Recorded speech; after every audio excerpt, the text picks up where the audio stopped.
Good afternoon, Lawrence, reporting from Italy. It's the 23rd of November,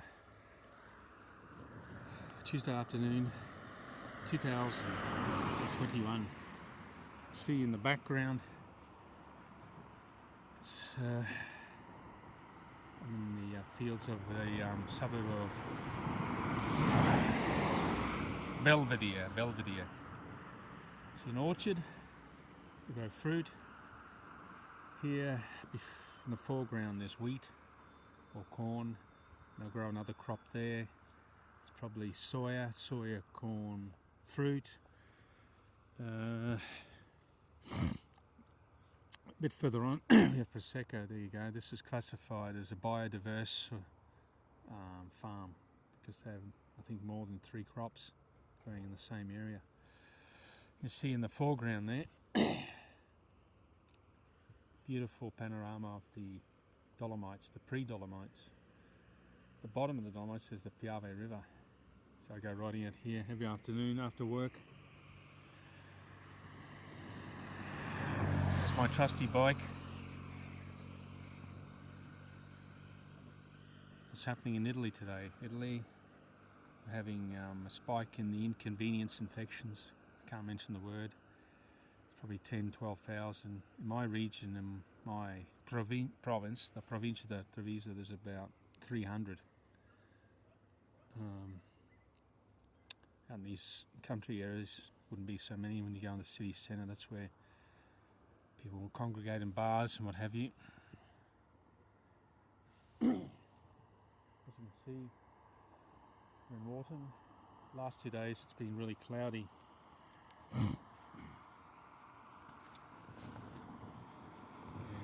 Miserable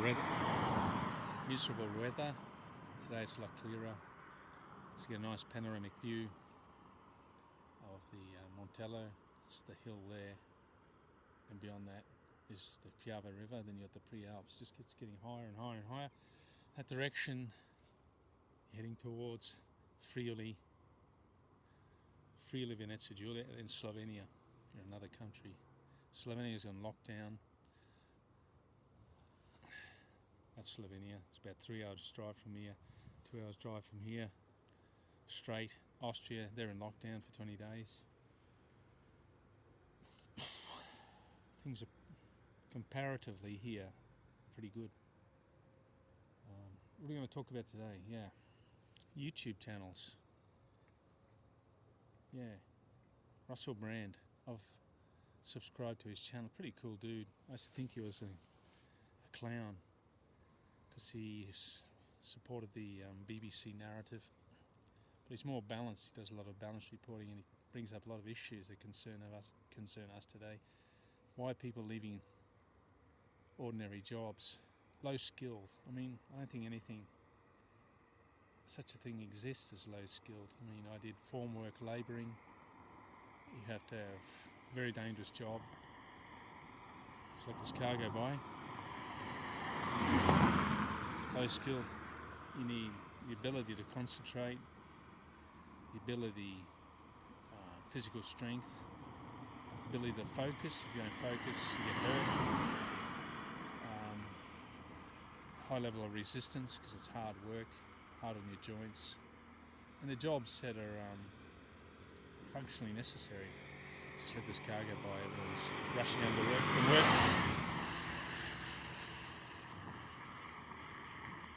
It's interesting to see when you get these European environmental directives come through, and you won't be able to drive anywhere. They don't have to go back to walking or using their bikes like they did pre-1930s. Hardly anyone had a car. They got by.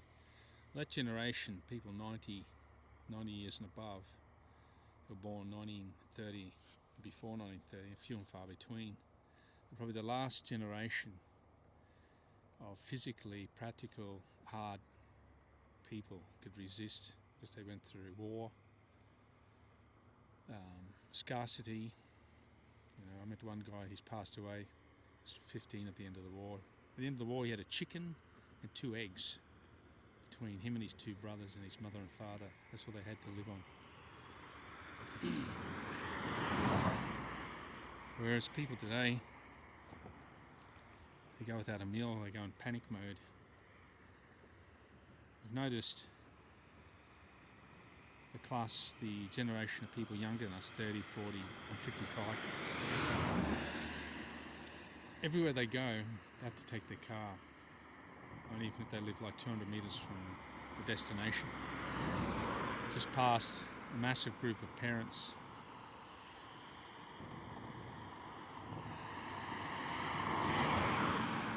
I just passed a massive group of parents, predominantly mothers,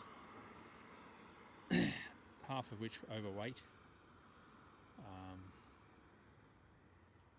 raising a generation of very skilled, technologically skilled, savvy, because they're always in front of the computer, generation of young children. But practically speaking, the zero to no practical ability. So there's going to be a labour shortage. That's why you have in Italy the Italian government letting in all these migrants, because they do the jobs like cultivating the land, which our grandparents used to do. It's just part of their cultural makeup. People 90 and above were farmers or were very practical people. Few and far between young people today can do that. There's always electrical apprenticeships.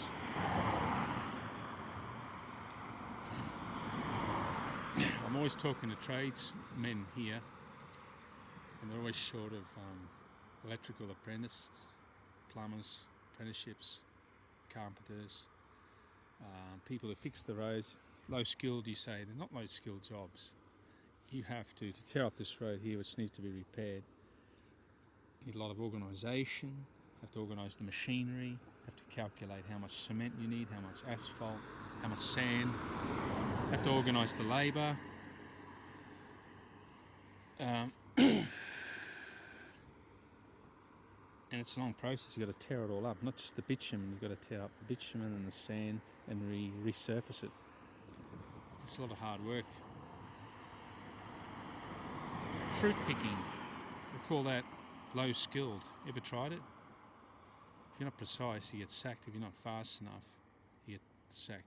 So you need the power, the ability to concentrate, the ability to focus. You have to be disciplined. You have to be precise. What do you think? You can't go to a job like that every day and think, I'm going to have a cruisy day. You have to be completely focused. The same thing as any other job, a computer, an IT expert, a lawyer, a doctor. Doctor might have more responsibility. I think a lot of doctors, the work is basically not repetitive, but they have just too many patients. I have a doctor as a swim pupil. He asked me about how do I lose my stomach gut. This is a person who studied for 6 years in medical school. He's overweight. He's asking me, how do I lose weight? I mean, there's an example. Anyway, going back to, here's another topic I want to talk about, journalists or opinionists on commercial TV. How much they pay.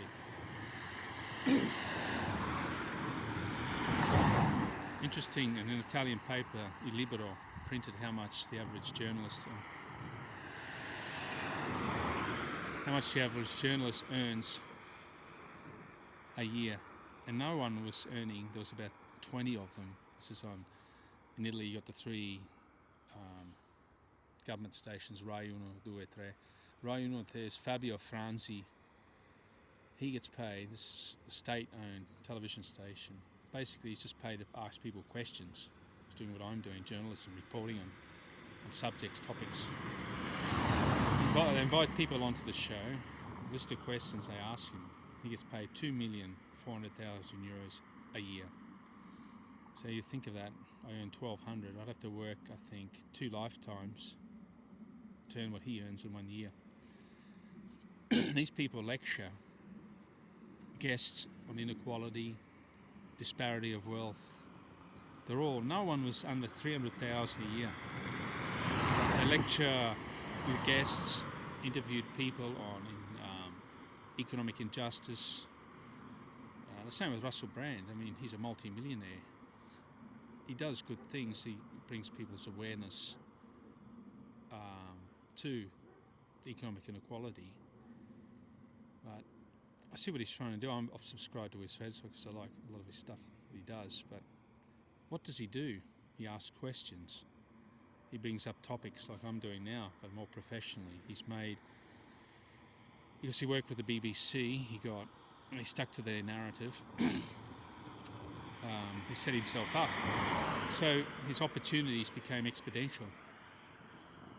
So he's a multi-millionaire, and here he is criticising billionaires. Multi-millionaires criticising billionaires.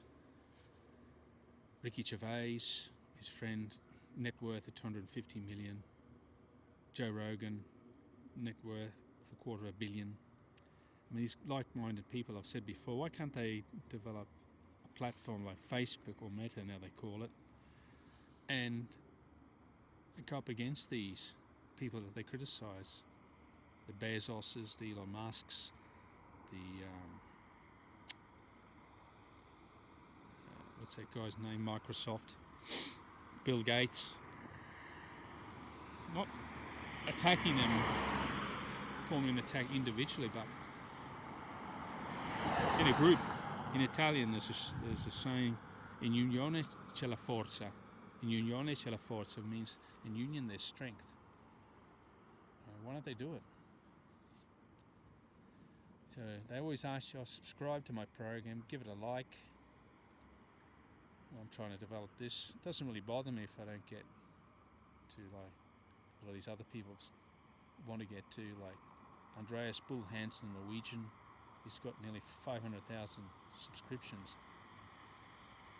He's really I think he's a millionaire as well, because he's an author. He's sold a lot of books in Norwegian. He does a lot of his reports in English, and speaks very slowly. It's sometimes difficult to understand. That's just the topic of the day, the differences in incomes people get. It's just been a relief. You can have someone, a concreter or a formwork labourer who defines the shape of concrete. It's the most tangible work you can do. You can see what you've done. For example, this building here was rendered. See that house there? It's been rendered by a renderer. You can see what you've done. You can see what you've done probably in 10 years' time. It's tangible. And it's real work. You have to set up the scaffolding, prepare the concrete, make sure all the safety, you're adhering to all the safety regulations. Because here in Italy, if you get caught by the authorities doing abusive type of work without any safety features implemented in your work program, they give you what they call a verbale, which is a written verb. It's basically a massive fine, about $5,000 for people who are working.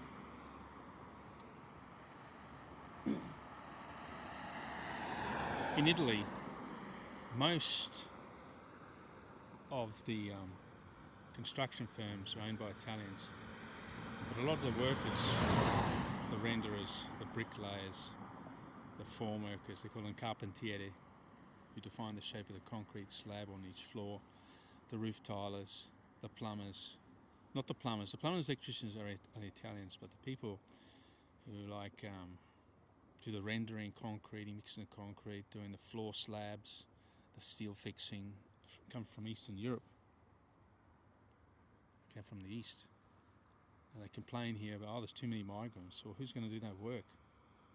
You know, wave a magic wand, and all the old people, the old generation who have passed away used to do that. Wake them up and get them to do it. Because this generation certainly won't, young generation. They're not interested. Not interested. You've got all this opportunity on the internet. You can be a web designer, you can work in decentralized finance now, crypto, all these sorts of things that are computer related. You can be a programmer, learn Python, JavaScript, They're all doing those sorts of things. Technologically based generational change. But the people 90 and above, they'll be gone in less than a decade. That's the last generation. I think they were very, very practical. And with this acceleration of artificial intelligence, practical workers probably won't be needed anymore. I know a guy who owns a farm.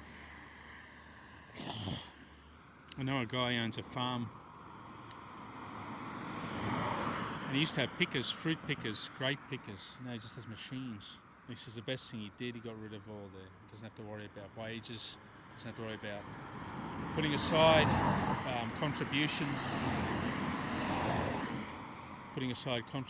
for the holidays. It's just a machine that shakes the grapevines, and the grapes fall into the machine. It gets crushed. So that's technology, but artificial intelligence will come around. Just replace fruit pickers, you go to McDonald's, just order through a robot. It's happening now. You go to a McDonald's and you just order it off a screen, so that reduce people who work on the till. They'll disappear. Anyway, that's the topic of the day. Topic was how much journalists are paid for asking questions. How hard is it? How much physical effort, sweat is there to prepare a dozen questions and create a scene, an argument on TV to boost ratings? Okay, anyone can be a journalist and have a code of ethics. I can just say I'm a freelance journalist now. I'm saying it. Doing a report on how much journalists in Italy get paid. No one less than 20 of them, the most famous ones, there's probably dozens, don't get less than 300,000 euros a year. It's more than $250,000. There you go. Do a story on that, Russell, about journalists and opinionists and YouTubers, how much they get paid. Bye for now.